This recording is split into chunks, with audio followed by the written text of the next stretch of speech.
पप्पू यादव और असदुद्दीन ओवैसी एक press conference में बैठे होते हैं। असदुद्दीन ओवैसी पप्पू यादव के कान में कहते हैं कि नमाज का समय हो गया है और वो उठकर बढ़ने लगते हैं। पप्पू यादव उनका हाथ पकड़कर कहते हैं कि अरे सुनकर जाइए, बैठिए ना। असदुद्दीन ओवैसी पलटकर जवाब देते हैं कि नमाज आपसे ज्यादा जरूरी है। पप्पू यादव इस पर कुछ जवाब नहीं दे पाते और यह वीडियो सोशल मीडिया पर वायरल हो जाता है। जब वीडियो वायरल होता है तो लोग कहते हैं कि पप्पू यादव जो चाटने की कला के निपुण सारथी है, यहां पर इनका बोलती बंद हो गया। बोलती बंद होना भी था, क्योंकि एक व्यक्ति जिसको मालूम है कि हां उसके धर्म में नमाज की अहमियत कितनी है और वो नमाज से बड़ा किसी को नहीं समझता, लेकिन पप्पू यादव अपनी चाटने की कला में इतने निपुण हैं कि उनके कुछ पुराने वीडियोस को लोग सोशल मीडिया पर शेयर कर रहे हैं, जिसमें पप्पू यादव ये कह रहे हैं कि असली संत जो आजकल ये सब हिंदू संत बने हैं ये नहीं है, ये कुकुरमुत्ता की तरह उगाए हैं। ये तमाम जो संत हैं वो लफुआ हैं, बल्कि असली संत तो हजरत मोहम्मद थे। पप्पू यादव का एक और वीडियो हमने देखा जिसमें पप्पू यादव इस बात को कहते हैं कि पूरी दुनिया इस्लाम कबूल कर लेगी अल्लाह को जिस दिन आप लोग समझ जाएंगे। पप्पू यादव की इसी चाटने की कला पर जोरदार तमाचा असदुद्दीन ओवैसी ने मारा जब उन्होंने बताया कि ना, अपने धर्म का इज्जत कैसे किया जाता है और अपने धर्म में जो तमाम रीति और रिवाज हैं उनको कैसे प्राथमिकता दी जाती है। हमने सोचा कि जरा इस पर बात की जाए, क्योंकि पप्पू यादव जैसा नेता सेकुलर बनने की छवि को बनाए रखने के लिए जाने अनजाने अपने ही धर्म पर सवाल खड़ा करता रहता है और दूसरे धर्म के लोगों के लिए, दूसरे धर्म के लोगों के बीच अपनी चाटने की कला से लोकप्रिय होता चला जाता है। सारी कहानी आपको बताएंगे, लेकिन आगे बातचीत करने से पहले हमारा नमस्कार स्वीकार करिए। हमारा नाम मोहित कुमार सिंह है। पप्पू यादव कितने निपुण खिलाड़ी हैं, आप इस बात का अंदाजा इसी से लगाइए कि पप्पू यादव को अगर कोई हिंदू संत कोई बात कह देता है हिंदुओं के ऊपर, हिंदू धर्म के ऊपर, कि इसका विस्तार होना चाहिए, भारत में सनातन को और मजबूत होना चाहिए, तो पप्पू यादव को मिर्ची लग जाती है। लेकिन पप्पू यादव आज तक छांगुर बाबा का इतना बड़ा कांड सामने आया, उस पर कुछ उन्होंने नहीं बोला। हमने ढूंढने का प्रयास किया कि छांगुर बाबा को क्या पप्पू यादव ने कुछ बोला है। हमें एक भी जगह नहीं मिला जहां पर उन्होंने छांगुर बाबा के ऊपर कुछ कहा हो।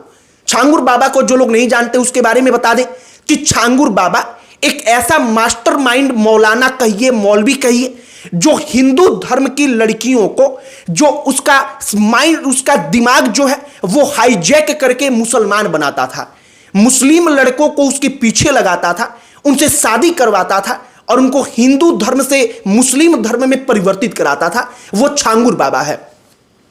अब पप्पू यादव छांगुर बाबा के बारे में नहीं बोलते हैं, ऐसा उनकी मजबूरी क्यों है आप ये भी जान लीजिए। जिस पूर्णिया से चुनकर वो सांसद बने हैं, उस पूर्णिया में मुसलमानों की आबादी 38% से ज्यादा है और पप्पू यादव अपने इसी चाटने की कला में निपुण हैं, जिनके कारण उनको मुसलमानों का एक तरफा वोट मिलता है।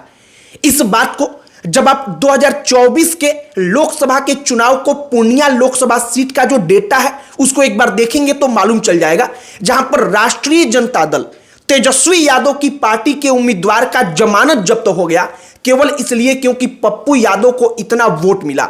अब आप समझिए कि मुसलमान आरजेडी तक को छोड़ देता है पप्पू यादव को वोट देने के लिए, और वही पप्पू यादव अपनी चाटने की कला में कितने निपुण हैं बार बार इसका प्रमाण देते रहते हैं। अब ओवैसी के साथ जो हाल फिलहाल हुआ है, आप जरा उसकी कहानी जानिए।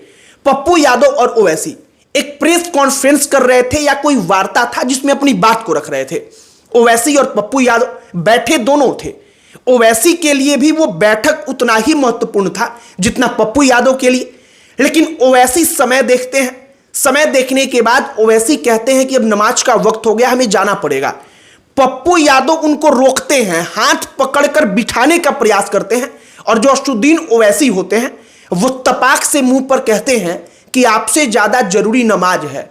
जब असदुद्दीन ओवैसी कहते हैं कि नमाज का समय हो गया है और आपसे बढ़कर नमाज है, तो पप्पू यादव फिर पलटकर उनको कुछ बोल नहीं पाते।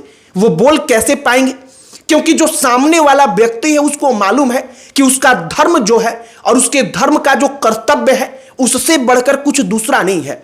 और पप्पू यादव को तो आदत है कि अपने ही धर्म के संतों, अपने ही धर्म के जो तमाम क्रियाकलाप हैं उन पर सवाल उठाते रहो।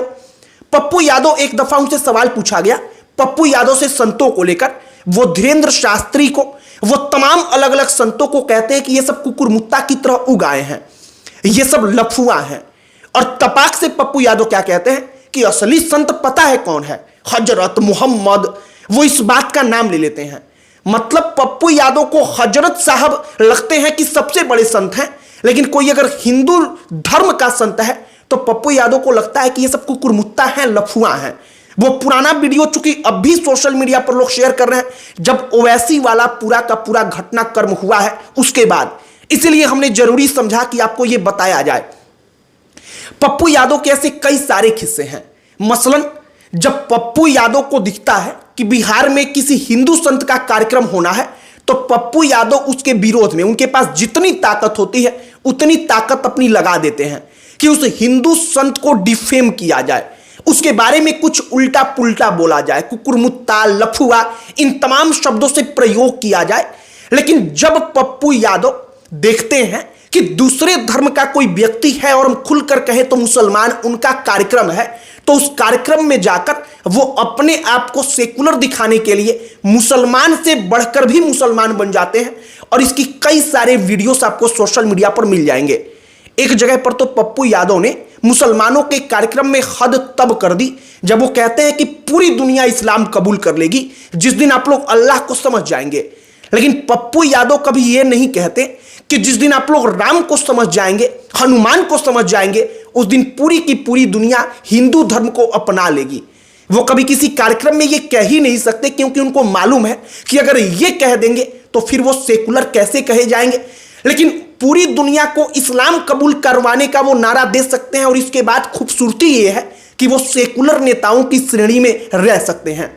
फिलहाल ओवैसी को हम धन्यवाद देंगे कि वाकई में उन्होंने पप्पू यादव के मुंह पर जोरदार तमाचा मारकर यह बताया कि अपने धर्म के लिए, अपने धर्म के जो रीति रिवाज है उनके सम्मान के लिए व्यक्ति को क्या करना चाहिए।